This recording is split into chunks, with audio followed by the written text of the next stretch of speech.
Bismillahirrahmanirrahim. Assalamualaikum warahmatullahi wabarakatuh. Perkenalkan, nama saya Wahyu Ardianto dari kelas S5O dengan NPM 2019-4350-2051. Pada kesempatan kali ini, saya berterima kasih kepada Bapak dosen yang telah memberikan saya kesempatan. Mungkin karena instruksi yang memang saya tidak teliti dalam membaca, sehingga saya harus melakukan perbaikan untuk pertanggungjawaban nilai UTS. Ya. Oke, kali ini kita akan membahas tentang definisi JavaScript, dasar-dasar JavaScript, lalu struktur dasar dari JavaScript. Selanjutnya mempelajari tentang objek berkenaan dengan properti dan metode. Oke. Nah, di dalam pembuatan web, khususnya pemrograman web dasar, biasanya kita akan mempelajari yang pertama yaitu tentang HTML, selanjutnya CSS, dan ada satu komponen penting agar tampilan web kita lebih dinamis, maka kita dianjurkan untuk menguasai yang namanya bahasa pemrograman JavaScript di dalam pemrograman web kita. Oke, kita akan mempelajari yang pertama yaitu definisi dari JavaScript. JavaScript adalah suatu bahasa kode atau pemrograman yang digunakan untuk menciptakan sekaligus mengendalikan konten website agar menjadi lebih dinamis. Nah, ini adalah definisi dari JavaScript. JavaScript ini menjadi salah satu pemrograman yang sangat populer. Mengapa? Karena hampir 92% pembuatan web ini menggunakan JavaScript. Ya, apalagi di tahun-tahun sekarang tentunya web yang dibuat dengan JavaScript itu akan lebih dinamis dan interaktif. Tetapi saat ini kita sudah banyak framework ya dan plugin-plugin yang memang lebih memudahkan bagi para pembuat konten. Salah satunya yaitu untuk membuat tampilan halaman web maupun pemrograman untuk web. Oke, kita bisa melihat ya dari sekian banyak bahasa pemrograman ya, ini salah satunya yang tertinggi yaitu adalah JavaScript. Selanjutnya Python. Nah, ini sekarang lagi naik nih. Gitu ya. Selanjutnya habis itu Java, Ruby, PHP, C++, CSS, ya bahasa C, bahasa Go dan bahasa C lagi. Nah, ini dia. Jadi gini, banyak seperti Facebook, ya LinkedIn, Trello, Medium, bahkan Google pun menggunakan JavaScript ya karena ini pertama bahasa pemrogramannya jika kita mempelajari secara intens itu dapat memudahkan kita gitu. Jadi pentingnya sebuah pembelajaran khususnya untuk pemrograman kita kalau bisa harus membuka peluang berpikir kita, selanjutnya juga peluang bahasa yang banyak digunakan untuk pemrograman web atau pemrograman yang lainnya. Nah, bagaimana dengan struktur dasar JavaScript itu sendiri? Setelah kita coba memahami pengertian JavaScript, maka selanjutnya kita akan membahas jauh lebih terperinci tentang salah satu bahasa pemrograman yang penting dalam website development. Nah, jadi ini dia. Materi perkuliahan kita saat ini membahas tentang pemrograman web dasar, di mana yang pertama kita pelajari adalah HTML, yang kedua CSS, selanjutnya kita pada semester 2 ini akan masuk ke dalam JavaScript. Nah, kita akan melihat bagaimana definisi dari HTML, yaitu struktur halaman yang terdiri dari header, teks, badan, serta gambar yang Anda sertakan dalam situs. Lalu, untuk memperindah tampilan, kita bisa menggunakan yang namanya CSS, yaitu mengendalikan tampilan laman ini, digunakan untuk merancang jenis hurufnya, warna latar belakang, dan lain sebagainya. Setelah itu, Jika sudah selesai, maka JavaScript akan kita masukkan atau kita sisipkan agar halaman situs kita menjadi lebih dinamis dan lebih interaktif. Baiklah, kita bisa melihat struktur dasar penulisan JavaScript. Nah, ini dia kawan-kawan. Mohon maaf. Struktur dasar penulisan JavaScript. JavaScript dapat diimplementasikan menggunakan pernyataan JavaScript yang ditempatkan di dalam tag HTML. Yaitu diawali dengan script, lalu diakhiri dengan /script pada halaman web. Nah, struktur dasarnya, nah ini kita bisa melihat seperti ini, ya. Dan contoh kodenya ini seperti ini, contoh kodenya. Misalkan, selamat datang di halaman web Wahyu Ardianto. Nah, bagaimana penempatannya? Kita akan melihat. Nah, jika ditulis di dalam HTML, maka kita bisa melihat nih penempatannya. Dia kita tempatkan, ya, dapat kita letakkan pada tag head. Nah, seperti contoh. Nah, kita menggunakan misalkan HTML, ya, head, lalu title. Nanti ini titelnya nih. Nanti di tab halaman web itu dia akan muncul struktur dasar JavaScript. Nah, selanjutnya script-nya kita tambahkan contohnya, lalu kita akhiri dengan /script lagi. Nah, dokumen write-nya apa yang akan kita munculkan di halaman ini adalah selamat datang di halaman web Wahyu Ardianto. Itu sebagai contohnya. Nah, ini tampilannya. Karena ini menggunakan HTML. Kalau misalkan kita menggunakan JS, maka kita bisa menjalankannya menggunakan SAMPP gitu. Atau program yang lainnya yang tentunya dapat membantu kinerja kita dalam membuat suatu program. Nah, variabel dan tipe data dalam JavaScript. Oke, selanjutnya ada variabel dan tipe data dalam JavaScript. Variabel adalah sebuah nama yang mewakili sebuah nilai. Variabel bisa diisi dengan berbagai macam nilai. Ada variabel teks atau string, terusnya ada variabel number atau angka, ada objek, array, dan sebagainya. Dan cara membuat variabel yang umum digunakan di JavaScript adalah menggunakan kata kunci var. Nah, ini melambangkan variabel. Gitu. Jadi variabelnya apa? String kah? Number kah? Array kah? Gitu. Lalu diikuti dengan nama variabel dan nilainya. Nah, contohnya seperti ini. Variabel title. Oke, isinya apa? Belajar pemrograman JavaScript. Variabel bernama title dengan nilai berupa teks ya atau string. Isinya apa nih? Teksnya belajar pemrograman JavaScript. Nah, contoh lagi variabel site name.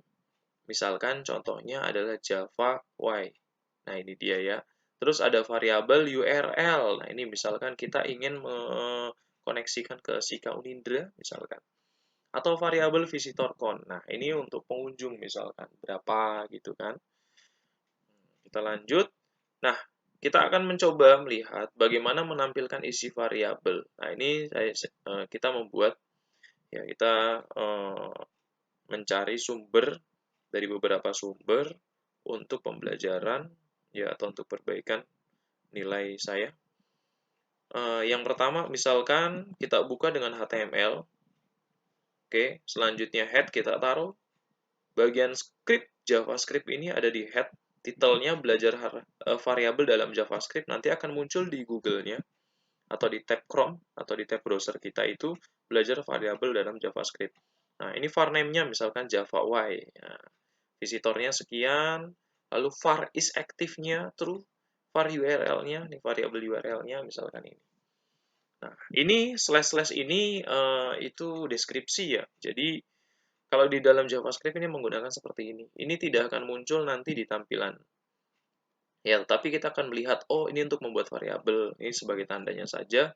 Lalu menampilkan variabel dengan dialognya alert. Nah, selamat datang, nanti akan dimunculkan. Nah, nama ini akan muncul nih.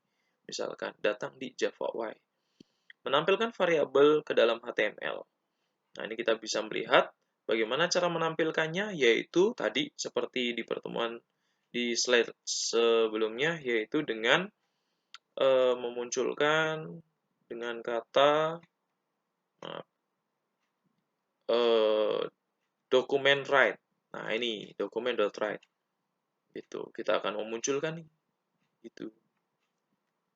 Nah, tampilannya seperti apa? Jika codingan ini kita buat di dalam tag HTML, lalu kita save misalkan dengan uh, apa namanya, misalkan titelnya apa gitu.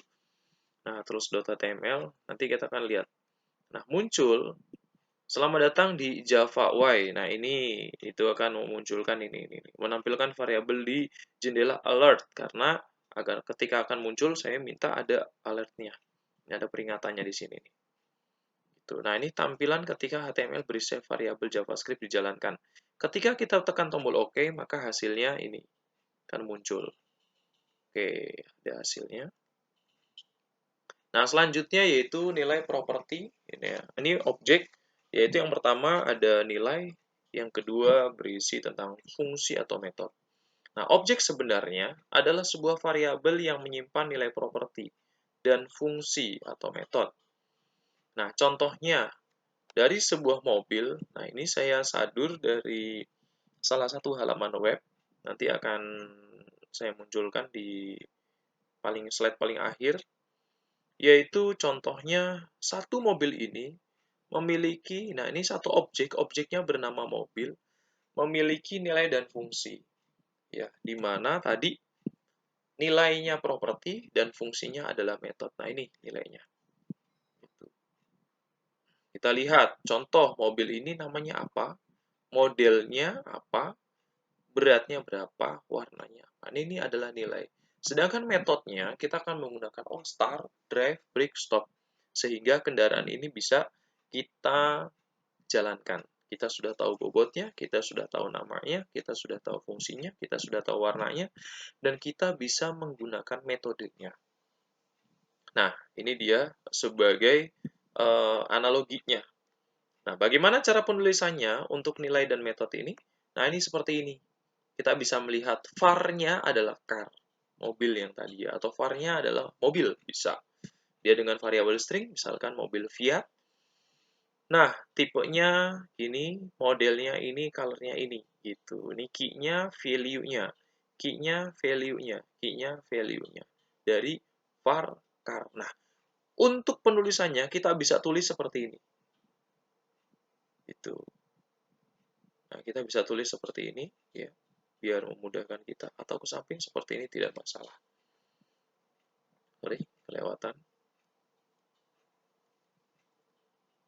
Nah, perbedaan properti dan metode. Properti adalah ciri khas dari objek variabel, sedangkan metode adalah perilaku atau fungsinya. Nah, kita bisa melihat ini ciri khasnya apa. Nah, ini kelihatan. Dan perlakuan atau yang kita akan gunakan fungsi atau metodenya kepada properti ini bagaimana. Sehingga bisa kita jalankan sesuai dengan fungsinya. Nah, ini dia. Metode dapat dibuat dengan cara mengisi nilai atau value dengan sebuah fungsi. Nah, ini kita contohnya, ya kita lihat bagaimana metodenya, kita lihat bagaimana fungsinya, lalu misalkan, oh ini metode break, misalkan, ya lalu stop function, ini metode stop, itu dari variabel mobil dengan nilai yang sudah ditentukan, gitu, dan fungsinya yang bisa kita jalankan. Lalu pertanyaannya, bagaimana cara mengakses properti dan metode dari sebuah objek? Caranya kita bisa menggunakan tanda dot atau titik, lalu diikuti dengan nama properti ya yang ada pada metode kita.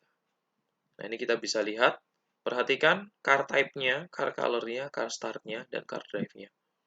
Kayak gitu. Ini sebagai nama objek, dan ini sebagai properti. Ya, nama objeknya, propertinya. Ini metode dari objeknya. Jadi, misalkan properti ini variabel nama objeknya nih.